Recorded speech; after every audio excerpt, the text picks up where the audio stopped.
Bienvenidos y bienvenidas a nuestra tercera clase grabada. Hoy vamos a terminar los procesos del dogma de la biología molecular. Ya vimos cómo el ADN se replicaba, se copiaba y así se podía perpetuar la información genética, nuestro libro de instrucciones. Luego, la semana pasada vimos transcripción y vimos y entendimos cómo el ADN podía traspasarse a otra molécula, a otro ácido nucleico, el ARN, que finalmente vamos a entender hoy día cómo se traduce en una síntesis proteica, en una síntesis de proteínas. Lo que está en la fotografía, para que lo vayan conociendo, es la cristalografía animada de un ribosoma. En verde oscuro está la subunidad menor, en verde claro está la mayor y en colores están los tres sitios que tiene disponible para que se anclen otros ARNs. Ya los vamos a conocer. Entonces el objetivo que tiene la sesión de hoy es que van a conocer el proceso de traducción como parte, insisto, del dogma de la biología molecular para la síntesis de proteínas, que es finalmente el objetivo central de este dogma, de la célula también. El hecho de traspasar este instructivo que está en nuestro material genético para la síntesis de una proteína que va a tener una función específica. Entonces, insisto en lo mismo, ya eh, entendemos cómo a grandes rasgos el ADN se puede replicar, cómo puede transcribirse y hoy vamos a entender cómo se va a traducir. Lo primero que tenemos que entender es que vamos a estar trabajando en base a codones. Un codón es un triplete de ácidos nucleicos del ARN mensajero. Si bien lo que importa en el material genético es la secuencia, lo que va a importar ahora es qué tríos o qué tripletes van a ser los que van a ir por etapa. Insisto, esto si bien es cierto, tiene un orden, tiene un sentido, al igual que la transcripción y la replicación, ya no vamos a estar considerando nucleótidos por sí solo, sino que ahora vamos a estar considerando tripletes, codones. ¿Ok? Esta palabra es muy importante. Un codón, entonces, es una secuencia de tres ácidos nucleicos del ARN mensajero, de este transcrito que se sintetizó en el núcleo y que va a salir de la carioteca, va a salir de la membrana nuclear en la búsqueda de un ribosoma. Entonces, de ahora en adelante, lo que nos va a interesar es la secuencia de A3. Y como pueden ver en esta tabla, uh, los, la gran cantidad de aminoácidos que nosotros podemos sintetizarlo de más de una manera en el código de un ARN mensajero. Por ejemplo, tenemos glutamina que tiene estas dos posibilidades, tenemos treonina que tiene estas cuatro, glicina que es uno de los aminoácidos más simples, cisteína que es un aminoácido tremendamente importante que hace los puentes disulfuro, la prolina que es un aminoácido que es cíclico y que le da cierta rigidez en ciertas partes a las proteínas, etcétera. Eh, ¿Cómo se lee esto? Se lee que en la parte izquierda de la tabla nosotros tenemos uno de los cuatro nucleótidos que tiene el mensajero. Recuerden que no tenemos timina, sino que tenemos uracilo. En la parte de arriba ya vamos teniendo un eje de coordenadas con nuestra segunda base nitrogenada y en la parte de la derecha tenemos la tercera. Entonces, por ejemplo, si queremos en la secuencia UAA, vamos primero con la U, vamos después con la A y luego con la tercera A y va a llegar en este cuadrante o en esta coordenada. Se podrán dar cuenta que tenemos tres codones de stop, de parar. Ya vamos a entender por qué tenemos estos tres codones y por qué son tan importantes. Y también se podrán dar cuenta que tenemos un codón de partida, un codón de comienzo, que además significa metionina. También van a entender por qué esto. Aquí está en una tabla que es bastante, creo yo, más entendible. Ahí arriba simplemente yo puedo ver la frecuencia o las posibilidades que yo tengo de síntesis de un aminoácido y podemos ver que es serina, leucina, arginina probablemente son los aminoácidos que tienen mayor combinación de codones para ser sintetizados. Al medio tenemos la nomenclatura de 3 letras, que es como probablemente una de las más utilizadas para ver secuencia de aminoácidos. Y finalmente tenemos la tercera, que sigue siendo una forma de nombrar a los aminoácidos, pero solamente con una letra. Esta nomenclatura es menos utilizada, pero sin embargo es necesario que entiendan que también esto lo pueden hacer con nombrando aminoácidos. Una buena técnica, si es que quieren estudiar alguna carrera que tenga bioquímica en ella, para aprendérselos, porque lo más probable es que en algún momento se los tengan que aprender, es haciendo cartas o mensajes o escribiendo su nombre con secuencias de aminoácidos. Es una forma ñoña y a la vez de hablar en código. Entonces, como pueden entender, ahora lo que nos va a importar es hablar de tríos, de tripletes, ¿ok? Por lo tanto, si yo quiero hablar sobre un marco de lectura, significa cuál va a ser mi primer triplete. Supongamos que tenemos una secuencia que parte con ACG. Si yo leo obviamente el primer triplete, el segundo, el tercero, el cuarto, yo voy a estar leyendo probablemente en una traducción normal. Treonina, arginina, alanina, tirosina, y voy a ir avanzando. Pero si me saltara un nucleótido, el marco de lectura cambia absolutamente. El moverme un nucleótido hace que ahora mi triplete no sea ACG, sino que ahora es CGA. Toma el primer nucleótido del segundo codón. Esto hace que, fíjense, la secuencia de aminoácidos cambie totalmente. Por lo tanto, es tremendamente importante que cuando yo haga la transcripción y cuando yo haga la traducción, siempre mantenga un marco de lectura correcto. ¿Ok? Es por eso que es importante cuál es el primer nucleótido en ser transcrito. Cuál es el primer nucleótido o el primer codón de inicio. Y fíjense que el caso no es muy distinto si ya el marco de lectura lo corro 2 nucleótidos. Usted me dice, profe, ¿qué pasa si lo corro 3 nucleótidos? Bueno, si corro el marco de lectura 3 nucleótidos, básicamente estoy hablando de una traducción normal, ¿ok? Solamente que no considero el primer nucleótido, o sea, el primer trío, y en el fondo va a ser considerado igual porque está dentro de ese marco de lectura, ¿ok? Entonces, ¿qué cosas quiero que les quede muy claro de esto? El orden de los nucleótidos importa mucho. Y ahora no tan solo va a importar el orden, sino que cuántos hayan, ya que el agregar un nucleótido va a desencuadrar este marco de lectura. Y además, el ARN mensajero se lee de a tripletes, de a codones, ¿ok? De una forma paralela tenemos que entender que existe el ARN mensajero. Creo que en la clase anterior les hablé sobre que el ARN mensajero llevaba el mensaje, pero además necesitan saber de la existencia de un segundo tipo de ARN que se llama ARN de transferencia, que es básicamente una secuencia monocatenaria, como la que tenemos acá, solo que tiene una particularidad que en ciertas secuencias se digamos, complementariza entre ella misma. Eso lo puede hacer porque hay secuencias que son palindrómicas. Pero ahondar en este término no importa. Entonces, lo que hace este RN de transferencia es complementarse consigo mismo, tener una estructura tridimensional como la que está en la imagen, y esto le va a permitir interactuar directamente con el ribosoma, que va a tener el ARN de transferencia tiene un papel fundamental en la traducción, y no tan solo eso, sino que además en su extremo 3', que es básicamente lo que está pintado de rojo, va a engancharse a un aminoácido. Y este aminoácido va a ser específico y fundamental.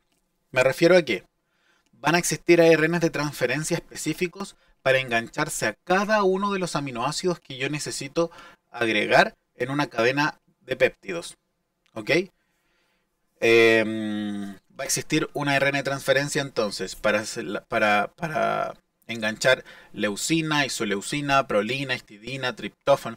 Cada uno de los aminoácidos va a ser necesario llevar y mantener en una ARN de transferencia. Lo importante es que aquí en la punta de la horquilla verde, acá, probablemente estos tres nucleótidos que quedan hacia afuera, es el anticodón.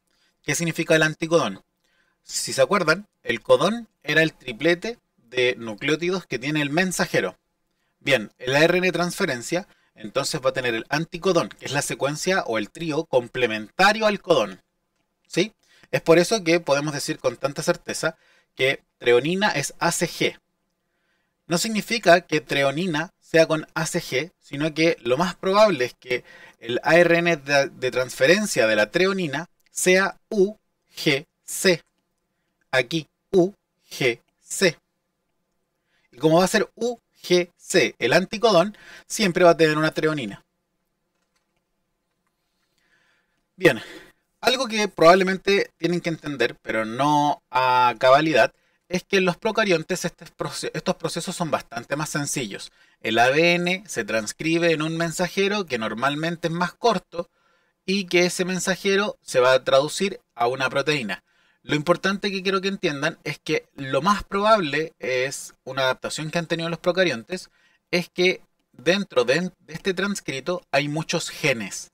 Es decir, leyó un gen, lo transcribió, siguió de largo. Y como el mensajero, como el cromosoma de las bacterias es tan chiquitito y está tan lleno de genes, lo más probable es que pasó y transcribió también un segundo gen en el mismo transcrito. Por lo tanto, el ARN mensajero, normalmente si bien es más corto, puede tener más de un gen. Por lo tanto, lo más probable es que un mensajero pueda tener más de una proteína, siendo traducida. En el caso de los eucariontes, el mensajero es para un único gen.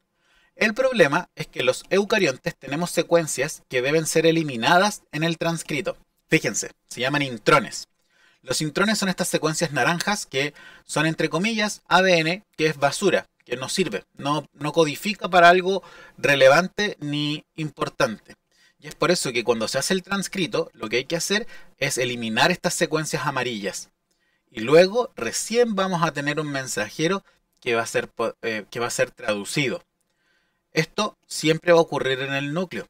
Y luego este ARN mensajero, que se podría decir que está maduro porque se le agregó una cola con poliadeninas y se le agregó una modificación química en su otro extremo, va a salir del núcleo y va a poder ser traducido. Pero insisto, un transcrito eucarionte solo tiene el poder de síntesis para una proteína. El de un procarionte puede ser para varias proteínas. Esto, si lo buscan en la literatura, puede aparecer con los nombres un poco complejos de que el RNA mensajero de los procariontes es policistrónico y el ARN mensajero de los eucariontes es monocistrónico. Eso significa que al ser monocistrónico lleva el poder de traducir solo una proteína y el de procariontes es policistrónico porque puede llevar el de varias. ¿Cómo comienza la traducción? La gran mayoría de estos nombres no tienen que aprendérselos, solamente quiero que entiendan el proceso.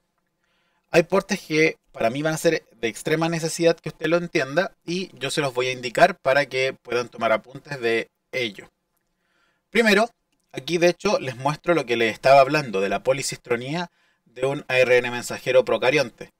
Es un solo mensajero que tiene secuencias para 3 genes distintos.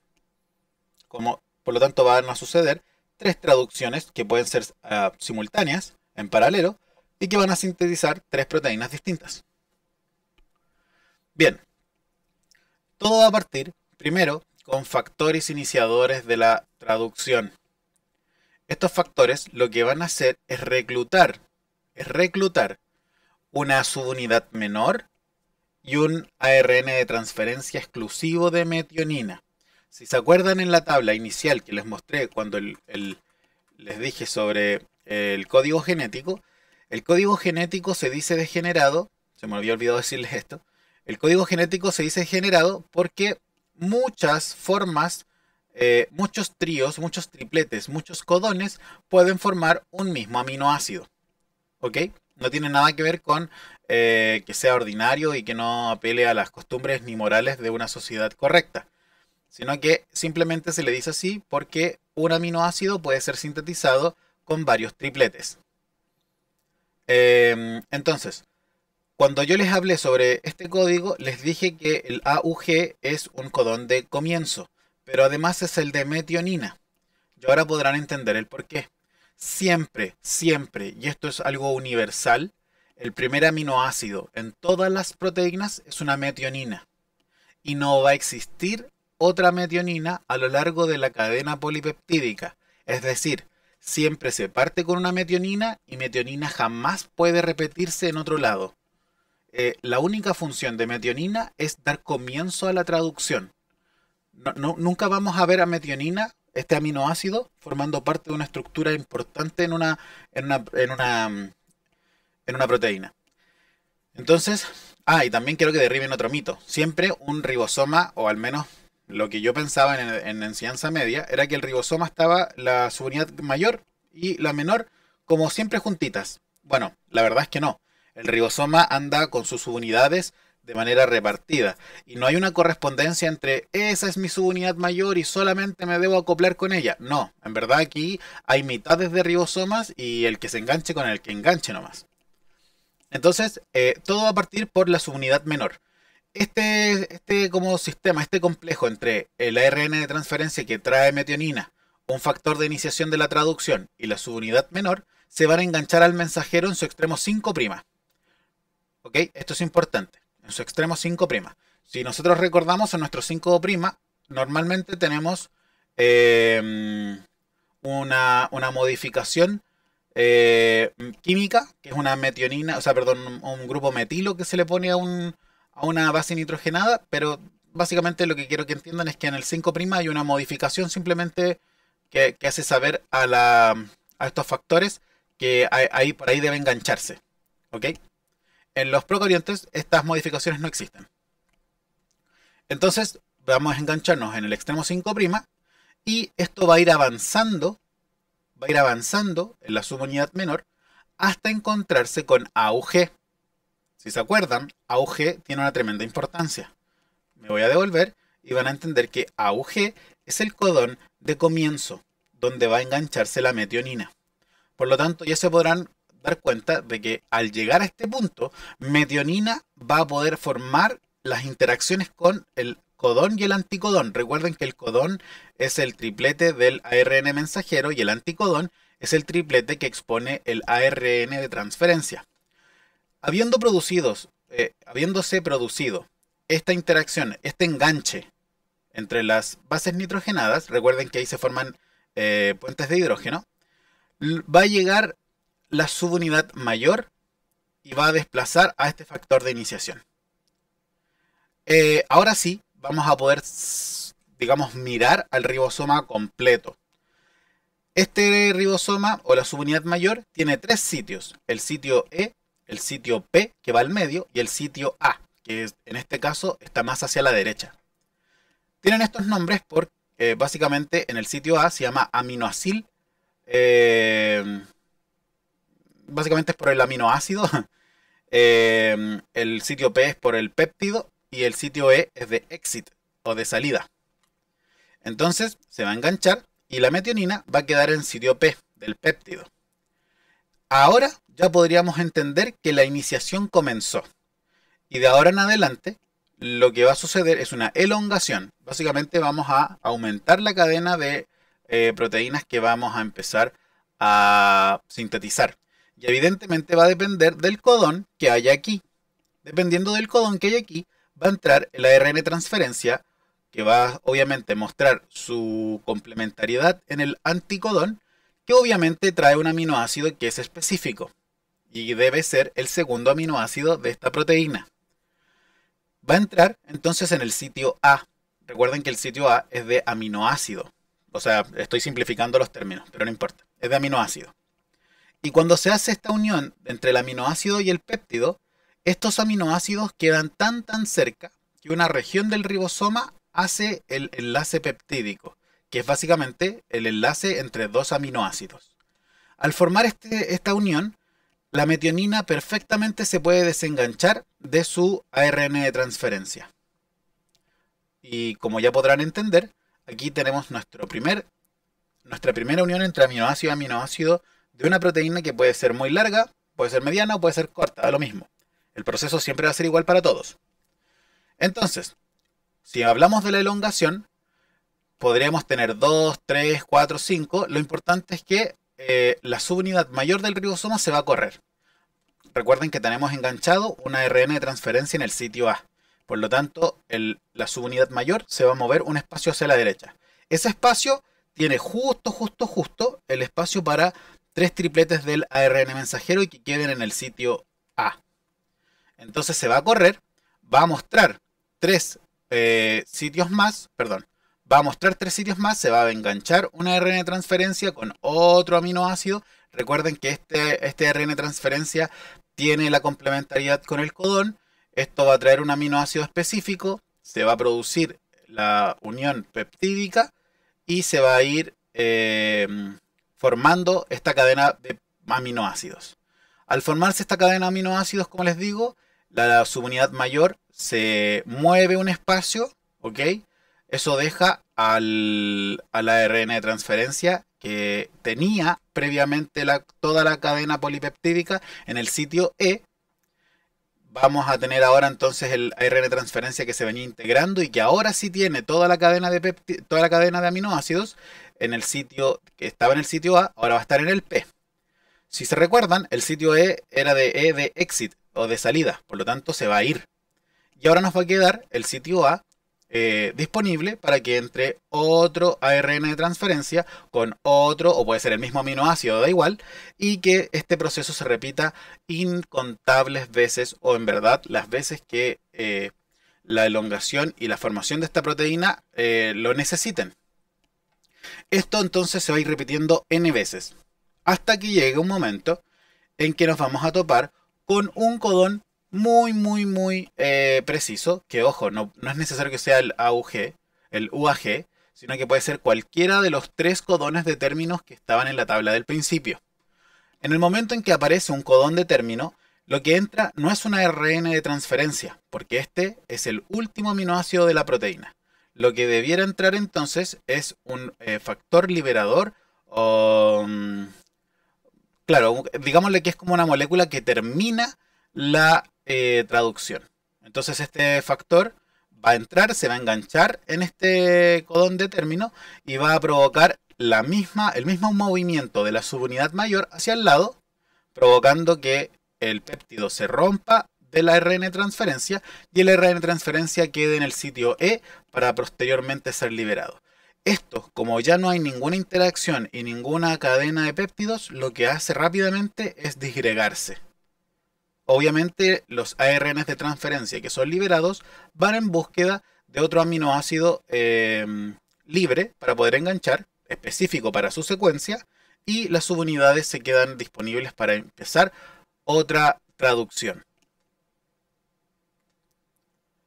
Lo lindo y lo bonito, aparte del proceso en sí, que yo considero que es precioso, es que tenemos un montón de drogas que bloquean alguna etapa o alguna acción del ribosoma para que se impida la síntesis de proteínas. Y usted me va a decir, profe, o me podría decir, profe, ¿por qué yo debiera de tener como la síntesis de proteínas? Bueno, le debo recordar que hay ciertos microorganismos, como las bacterias, que son patógenas, nos producen enfermedades.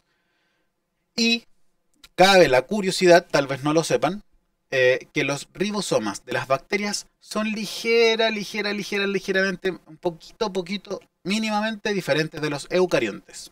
Por lo tanto, si yo tengo una droga que afecta exclusivamente ribosomas de bacterias, estoy ante una molécula que puede afectar la síntesis proteica de una bacteria y eso lo más probable es que en algún momento signifique la muerte de esa bacteria. Por lo tanto, imagínense, tenemos la tetraciclina, que es un antibiótico de amplio espectro, es decir, mata un montón de bacterias y que bloquea la unión del ARN de transferencia al sitio A del ribosoma. Por lo tanto, yo lo que estaría haciendo acá es bloquear la elongación de la traducción y obviamente la bacteria estaría inhabilitada de producir cualquier proteína. Tienen que recordar, y esto es muy importante, que los antibióticos son exclusivamente antibacterias o antibacterias. Esto nos sirve evidentemente ante una infección viral, ya que el virus lo que hace es aprovechar mis propios ribosomas para la traducción de sus proteínas. Y evidentemente no sería bueno tomar algo que bloquee la síntesis proteica que normalmente y naturalmente hago yo. Si bien es cierto, igual lo hacen. Esto es, por ejemplo, la actinomicina. Actúa en procariontes, tanto en eucariontes como en procariontes. Y, por ejemplo, la ciclohexamida bloquea la translocación de los ribosomas, que es básicamente este movimiento que hace que la subunidad mayor se desplace. Pero esto solamente actúa en eucariontes. Esto, por ejemplo, evidentemente sería para nosotros quizás una toxina, pero puede servir también para controlar crecimiento de hongos o de alguna planta, cualquier cosa en verdad que me incomode o me imposibilite de hacer un experimento. Esto no se usa, digamos, como para matar gente. Bien, chicos, yo entiendo que esta clase probablemente quede un poco más larga, pero necesito que quede muy clara, ya que es la última y necesito que esto les cierre un poquito, como en sus cabezas, como que entiendan que la replicación, la transcripción y la traducción son procesos que por sí solos no tendrían ningún sentido, pero los tres juntos hacen que la información perdure en las generaciones y sea ordenada. Que tengamos una molécula que mantenga esta información, tengamos una molécula que nos ayude a transmitir la información y tengamos una molécula que haga la función, que haga la pega. De igual manera, nos vamos a reunir en nuestro chat semanal. Espero que puedan tener los conocimientos fresquitos para que puedan resolver la tarea, ya que la siguiente tarea de la siguiente semana va a ser una tarea evaluada, ya que básicamente cumplimos con el primer desarrollo de contenidos, que es cada uno de los procesos del dogma de la biología molecular. Entonces, chicos, hasta entonces se cuidan, pórtense bien y nos vemos en la próxima.